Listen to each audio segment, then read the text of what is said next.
Saudara-saudari yang terkasih dalam Tuhan, Shalom. Bagi orang Timur Tengah, roti adalah makanan sehari-hari. Roti dimakan oleh masyarakat pada umumnya, sehingga tidaklah heran memang dalam doa Bapa kami dalam bahasa asli dikatakan, berilah kami bukan makanan tetapi roti.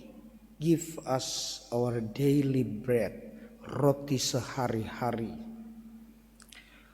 Roti yang dimakan di zaman Yesus memang terbuat dari gandum jelai, karena gandum putih agak mahal, tetapi yang sehari-hari dimakan adalah dari gandum jelai, yang setelah digiling ditaruh di dalam sebuah bak, lalu dicampuri dengan garam, dengan ragi, dan kemudian dipanggang di atas perapian atau abu panas. Begitulah orang Israel meracik atau memproses pangan roti untuk mereka konsumsi setiap hari.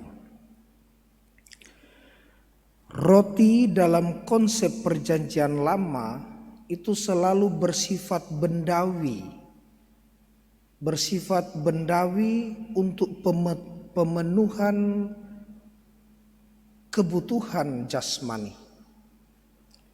Namun di dalam perjanjian lama, roti mendapat makna yang lebih ilahi, yakni sebagai pemenuhan kebutuhan rohani.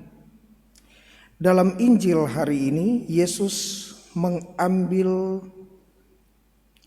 satu perumpamaan tetapi bersifat penegasan, memberi satu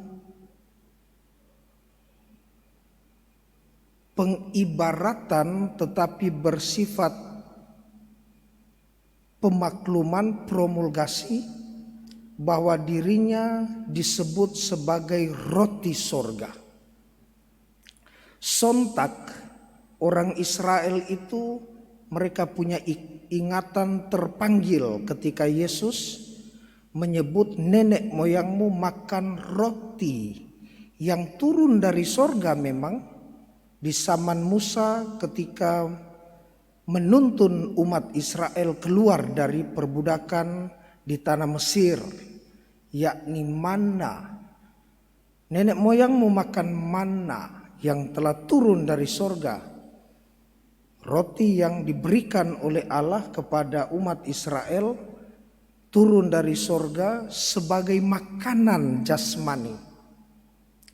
Tetapi Yesus katakan bahwa dirinya adalah roti hidup. Bukan saja roti yang turun dari sorga, tetapi roti hidup yang memang turun sesungguhnya dari sorga.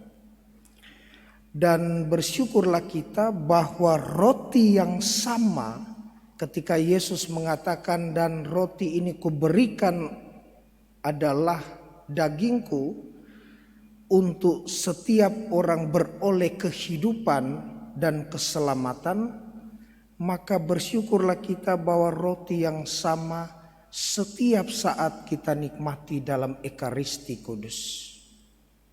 Bagaimana mungkin, Pastor? Memang tidak ada hal yang tidak mungkin bagi Allah. Ketika Yesus mengatakan bahwa dia adalah roti sorga yang turun dari sorga, roti hidup yang turun dari sorga, dan dia akan memberikan dagingnya sebagai makanan roti sehari-hari, maka di dalam gereja Katolik, gereja kita, roti itu terhidang. Roti itu terhidang di altar kudus agar supaya kita boleh menikmati santapan sorgawi yang sesungguhnya. Saudara-saudari yang terkasih, tidak ada satu orang pun, kata Yesus dalam Injil, yang pernah melihat Allah.